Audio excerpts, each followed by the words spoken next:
আশফাকুল্লাহ নাইয়ার পর এবার স্ক্যানারে কিঞ্জল নন্দ, জুনিয়র চিকিৎসক এবার স্ক্যানারে।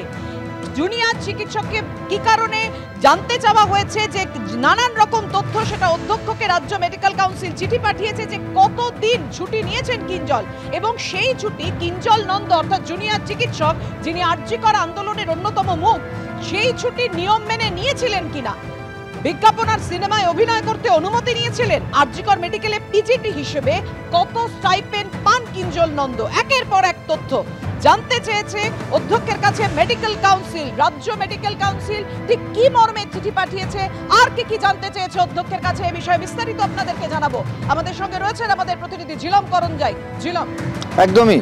এই যে চিঠি যেটা পাঠানো হয়েছে গতকাল রাজ্য মেডিকেল কাউন্সিলের রেজিস্ট্রার মানস চক্রবর্তীর পক্ষ থেকে, সেটা পাঠানো হয়েছে অধ্যক্ষ মানস বন্দ্যোপাধ্যায়কে, আরজিকর মেডিকেল কলেজ হাসপাতালের অধ্যক্ষ। এবং শুধু অধ্যক্ষকে নয়, যেটা জানতে পারছি রাজ্য মেডিকেল কাউন্সিল সূত্রে, এই চিঠি পাঠানো হয়েছে স্বাস্থ্য সচিব নারায়ণ স্বরূপ নিগমকেও, এবং এরকম একাধিক ব্যক্তিকে পাঠানো হয়েছে, কারণ বহু তথ্য জানতে চাওয়া হয়েছে, যার মধ্যে অন্যতম হচ্ছে যে একজন পিজিটি হিসেবে আরজিকর মেডিকেল কলেজ হাসপাতালের পিজিটি হিসেবে সে কত স্টাইপেন্ড পায়, ডক্টর কিঞ্জল নন্দর কত স্টাইপেন্ড পান, একই সঙ্গে তিনি এই যে পিজিটি হিসেবে আছেন তার অ্যাটেন্ডেন্স কীরকম, কতদিন তিনি ডিউটি করেছেন, কতদিন তিনি ক্লাস করেছেন, এবং তিনি যদি ছুটি নিয়ে থাকেন সেগুলো নিয়ম মেনে ছুটি নিয়েছেন কিনা, তিনি যে অভিনয় করেছেন, তিনি যে বিভিন্ন বিজ্ঞাপনে তাকে দেখা যাচ্ছে সেগুলোর জন্য কোনো নো অবজেকশন নিয়েছেন কিনা, সেই নো অবজেকশন তিনি বিভাগ থেকে নিয়েছেন কিনা, বা তার কলেজ থেকে নিয়েছেন কিনা, বা স্বাস্থ্য দপ্তর থেকে নিয়েছেন কিনা, সেই সমস্ত বিষয় জানতে চাওয়া হচ্ছে। শুধু অধ্যক্ষ নয়, আরজিকর মেডিকেল কলেজের অধ্যক্ষ ছাড়াও স্বাস্থ্য সচিব এবং নবান্নেও এই রাজ্য মেডিকেল কাউন্সিলের তরফ থেকে চিঠি পাঠানো হয়েছে। এবং রাজ্য মেডিকেল কাউন্সিল সূত্রে যেটা জানা যাচ্ছে যে ডক্টর কিঞ্জল নন্দের এই সমস্ত তথ্য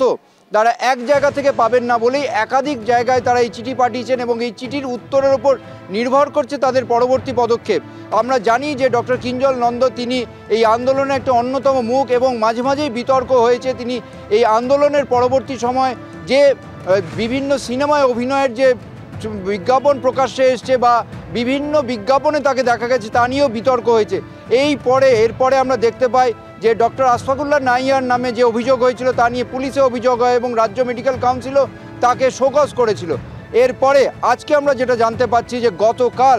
রাজ্য মেডিকেল কাউন্সিল ডক্টর কিঞ্জল নন্দের সম্পর্কে নানাবিধ তথ্য জানতে চেয়ে রাজ্য মেডিকেল কাউন্সিলের তরফে যে ইমেল চিঠি করা হয়েছে সেটা আরজিকর মেডিকেল কলেজের অধ্যক্ষ, স্বাস্থ্য সচিব এবং নবান্নে, এবং এছাড়াও বেশ কিছু জায়গায় করা হয়েছে বলে রাজ্য মেডিকেল সূত্রে জানা যাচ্ছে। তুমি আমাদের সঙ্গে থাকো ঝিলম। অর্থাৎ আতশ কাচের তলায় আরজিকর আন্দোলনের আরেক অন্যতম মুখ কিঞ্জল নন্দ। এবার কিঞ্জল নন্দের সম্পর্কে যাবতীয় বিস্তারিত তথ্য অধ্যক্ষের কাছে জানতে চাইলো রাজ্য মেডিকেল কাউন্সিল। কতদিন ছুটি নিয়েছেন কিঞ্জল, এবং সেই ছুটি কিঞ্জল নন্দ জুনিয়র চিকিৎসক তিনি নিয়ম মেনে নিয়েছিলেন কিনা, আরজিকর মেডিকেলে পিজিটি হিসেবে কত শতাংশ স্টাইপেন্ড পান কিঞ্জল নন্দ, পিজিটি হিসেবে 80% উপস্থিতি আছে কি কিঞ্জল নন্দের, জানতে চাইলো রাজ্য মেডিকেল কাউন্সিল। এর আগে জানেন আশফাকুল্লাহ নাইয়ার বাড়িতে তল্লাশি থেকে শুরু করে তাকে থানায় ডেকে পাঠানো, এফআইআর, এবং তা নিয়ে হাইকোর্টে একের পর এক প্রশ্নের মুখে পড়ে পুলিশ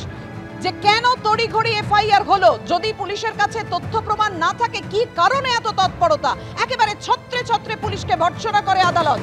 আশফাকুল্লাহ নাইয়ারকে তলব এবং তার বিরুদ্ধে এফআইআর নিয়ে, যে কারণে আশফাকুল্লাহ নাইয়ের বিরুদ্ধে যে মামলা হয়েছে সেই মামলায় 6 সপ্তাহের অন্তর্বর্তী স্থগিতাদেশের নির্দেশ দিয়েছেন বিচারপতি। এবার আতশ কাচের তলায় আরজিকর আন্দোলনের আরেক মুখ কিঞ্জল নন্দ।